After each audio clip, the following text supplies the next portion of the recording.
சும்மான கமக்கல so காலையிலே big pass லைவ்ல பார்த்தீங்கன்னா நம்ம அக்கா உட்கார்ந்து ஃபீல் பண்ணிட்டு இருக்காங்க गाइस. அக்கா உட்கார்ந்து ஃபீல் பண்ணிட்டு இருக்காங்க. அக்காக்கு வந்து காமு மாமா இல்லாதது ரொம்ப கஷ்டமா இருக்கும். அக்காவை வந்து காமு மாமா ஏமாத்திட்டு போயிட்டாராம். அக்கா கிட்ட வந்து காமு மாமா ஆசை வார்த்தைகள் எல்லாம் பேசி ஒரு மாதிரி மயக்கிட்டு இப்ப விட்டுட்டு போயிட்டு அரோரா கூட இருக்கிறது அக்காக்கு ரொம்ப கஷ்டமா இருக்கும். அக்கா பல விஷயங்களை யோசிச்சு ஒரு மாதிரி பயங்கரமா ஃபீல் பண்ணிட்டு இருக்காங்க. முக்கியமா ரம்யா கிட்ட சொல்லி ஃபீல் பண்ணிட்டு இருக்காங்க. அப்ப ரம்யா வேற பக்கத்துல உட்கார்ந்து அது ஏதோ புனிதமான காதல் மாதிரி நினைச்சுக்கிட்டு அவங்க லைஃப்ல நடந்த விஷயத்தெல்லாம் எடுத்து சொல்லி இங்க பாருமா காதல்னா இப்படித்தான் இருக்கும், நம்மளை எல்லாரும் ஏமாத்திட்டு போயிருவாங்க, நம்ம தான் கடைசி வரத்துக்கு தனியா போராடணும், நீ யாரையுமே நம்பாத சரியா, அவன் அப்படித்தான் ஆம்பளைனாலே இப்படித்தான் பண்ணுவானு, நீ எதையும் யோசிக்காத, உனக்கான கேமை மட்டும் ஆடு, நம்ம வந்து தனியா நின்று ஜெயிக்கலாம்னு சொல்லிட்டு பயங்கரமா ரம்யா மோட்டிவேஷன் கொடுத்துட்டு இருக்காங்க. பட் அக்காவை பொறுத்தவரைக்கு அக்கா என்னென்ன பண்ணாங்க அப்படிங்கிறது நமக்கு மட்டும் தான் தெரியும். ஓகேவா?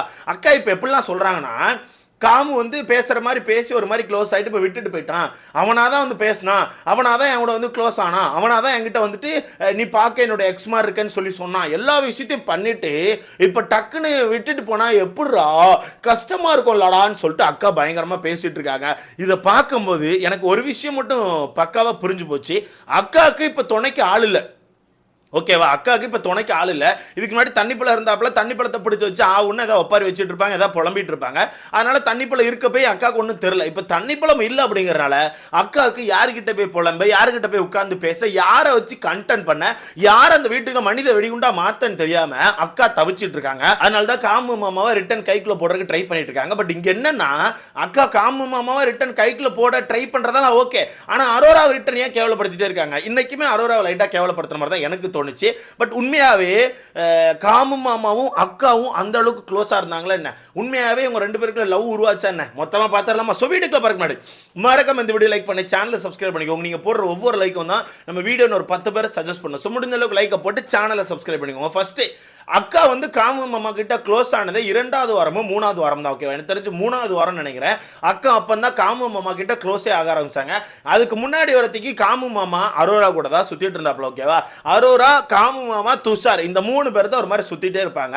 அவங்க 3 பேர் தான் ஃப்ரெண்ட்ஸா இருந்தாங்க. ஃப்ரெண்ட்ஸோ அது என்னமோ அது எனக்கு தெரியாது காய்ஸ், அது அவங்களுக்குள்ள பிரச்சனை. ஓகேவா? பட் அவங்க 3 பேர் தான் சுத்திட்டு இருந்தாங்க. அப்படி இருக்கும்போது ஒரு கட்டத்தில் ஆதிரை வந்து ஒரு சில விஷயங்களை நம்ம அரோரா கிட்ட சொல்லியிருப்பாங்க. அப்ப அந்த விஷயம் தெரிய வந்து நம்ம காமு மாமா நம்ம ஆதிரை கிட்ட ஃபைட் பண்ணுவாப்ல. ஒரு சாட்டர்டே சண்டே எபிசோட்ல பார்த்திருப்பீங்க.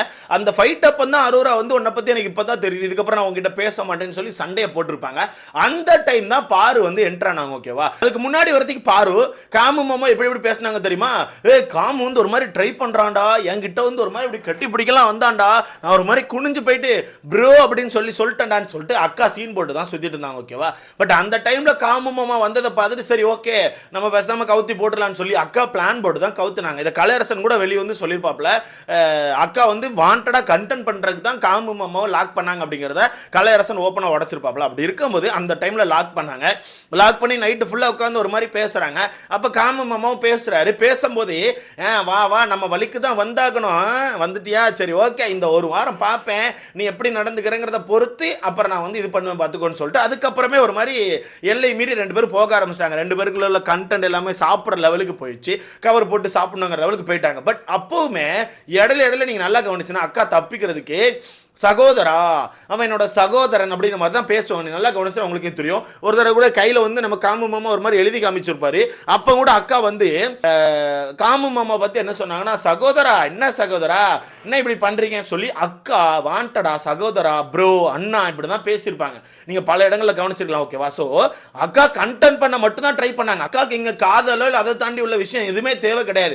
அக்காவுக்கு இந்த இடத்துல கண்டென்ட் பண்ணணும், அதுக்கு காமு மாமா வேணும். பட் காமு மாமா அந்த கண்டென்ட்ல ஒரு எல்லை மீறி போகும்போது நம்ம அக்கா வந்து ஆட்டோமேட்டிக்கா அவரை கட் பண்ணி விட்டுட்டு கேமராலாம் போயிட்டு அவன் வந்து எல்லை மீறான் ஒரு மாதிரி தப்பா தொடுறான்னு சொல்லி கேமரால ரிஜிஸ்டர் பண்ணாங்க. அதுக்கப்புறமே அக்கா பல நேரங்களில் காமு மாமாவை ப்ரோன்னு தான் கூப்பிட்டுருக்காங்க, அண்ணன் கூப்பிட்டுருக்காங்க. ஏன் 2 டேஸ்க்கு முன்னாடி கூட எனக்கு தெரிஞ்சு சண்டே நைட் நினைக்கிறேன், சண்டே எபிசோட் முடிஞ்ச நைட்டு நீங்க கவனிச்சினா அரோராவும் காமு மாமா வெளியே ஒரு சோஃபால உட்காந்து பேசிட்டு இப்படி நடந்து வருவாங்க. அப்போ காமு மாமா இப்படி வர்றவரு சரி ஓகே நான் அந்த கேங்கோட பேசிட்டு வரேன்னு சொல்லிட்டு அரோரா கழட்டி விட்டுட்டு போவாரு. இப்படி போகும்போது அந்த இடத்துல நம்ம பாரு வந்து காமு மாமாவை பார்த்து வாங்க ப்ரோ என்ன ப்ரோ அப்படின்னு தான் சொல்லுவாங்க. ஓகேவா?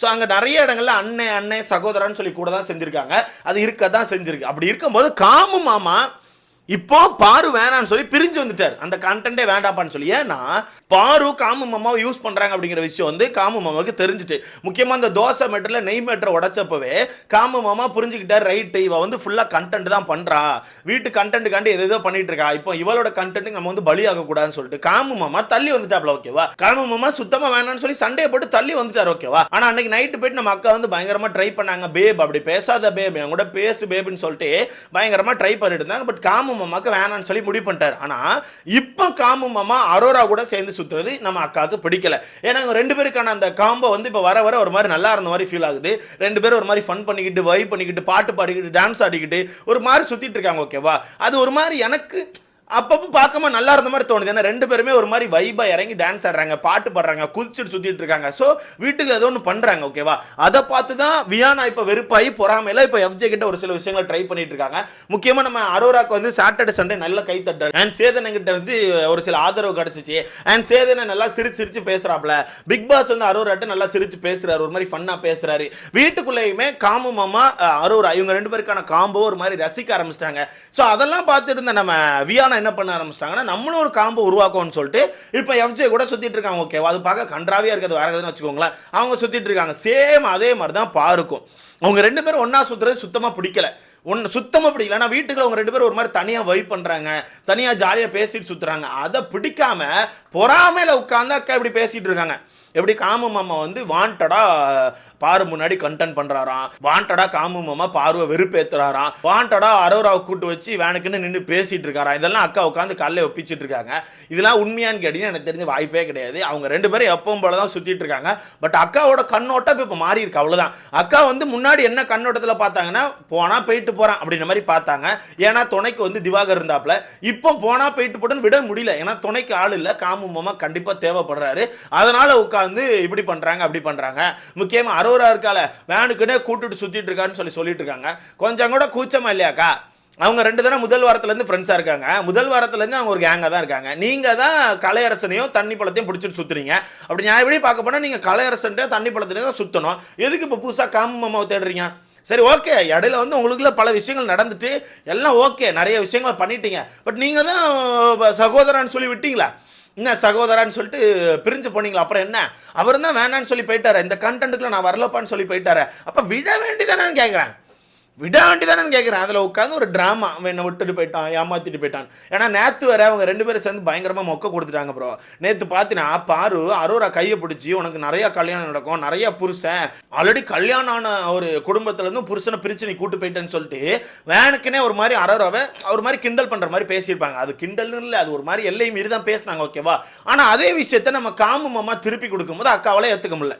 எப்படி அதே விஷயத்த காமு மாமா போயிட்டு எக்ஸ்கியூஸ் மீ உங்களுக்கு எத்தனை புருஷன் அப்படின்னு கேட்டோன்னே அது ஏற்றுக்க முடியாமல் சண்டை போடுறாங்க. அப்போ இவங்க மட்டும் இன்னொரு பொண்ணுக்கிட்ட போயிட்டு உனக்கு பல புருஷன் பல கல்யாணம் ஆகும், ஆல்ரெடி கல்யாணம் ஒரு குடும்பத்துலேருந்து புருஷனை கடத்திட்டு போயிட்டேன்னு சொல்லி சொன்னால் அது ஃபன்னா. ஆனால் இவங்கள பற்றி யாரோ ஒருத்தர் எக்ஸ்கியூஸ் மீ உங்களுக்கு எத்தனை புருஷன்னு கேட்டால் ஃபன் இல்லையா? இதுக்கு தான் நேற்று சண்டை போச்சு. ஓகேவா, அந்த சண்டை தான் இப்போ இவ்வளோ தூரத்தில் வந்து நிற்குது. அவங்க ரெண்டு பேரும் சேர்ந்து வச்சு செய்கிறாங்கன்னு சொல்லிட்டு அக்காவால் ஏற்றுக்க முடியாமல் உட்காந்து உளறிட்டு இருக்காங்க. இதில் ரம்யா வேற அது உண்மையான காதல் நினச்சிட்டு பயங்கரமாக அட்வைஸ் வேற கொடுத்துட்டு இருக்காங்க. ரம்யா, புரியுது உங்களோட லைஃப்பில் நீங்கள் வந்து பாதிக்கப்பட்டிருக்கீங்க அப்படிங்கிறது எனக்கு புரியுது, அதுக்கு இப்படியான்னு கேட்குறேன். நீங்கள் அட்வைஸ் கொடுக்குற அளவுக்கு அது ஒருத்தான காதல் கிடையாது. ஏன்னா அங்கே நிறைய விஷயம் நடந்திருக்கு.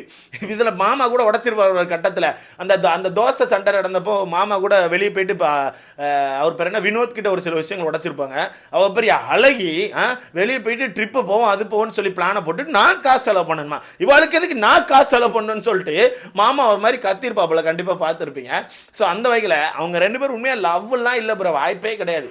கண்டென்ட் பண்ணாங்க. ஓகேவா, கண்டென்ட் பண்ணாங்க, கண்டென்ட்டுக்கு நல்லா யூஸ்ஃபுல்லாக இருந்தார் மாமா. பட் இப்போ மாமா கலந்து போனனால அக்கா கிட்ட கண்டென்ட் இல்லை. கண்டென்ட் இல்லாமல் அக்கா என்ன பண்ணேன்னு தெரியாமல் கண்டதெல்லாம் பேசி சுற்றுறாங்க, அவ்வளோதான். அதில் உட்காந்து அதுக்கு ஒரு ஒப்பாரி வேற பயங்கரமாக ட்ராமா போட்டுட்டு இருக்காங்க. ஸோ இந்த ட்ராமா காதலை பற்றி உங்களுக்கான கருத்து நான் சொல்லிட்டு மறக்காம கமெண்ட்டில் போடுங்க. இவங்களே சகோதரான்னு சொல்கிறாங்க, இவங்களே வேணான்னு சொல்கிறாங்க, அப்புறம் இவங்களே அவன் என்ன லவ் பண்ணுறான் அப்படிங்கிற ரேஞ்சு கொண்டு போகிறாங்க. என்னத்தை சொல்லணும்னு தெரியல. இதை பற்றி உங்களுக்கான கருத்தை மறக்காம கமெண்ட்டில் போடுங்க. அடுத்த பார்க்கலாம்.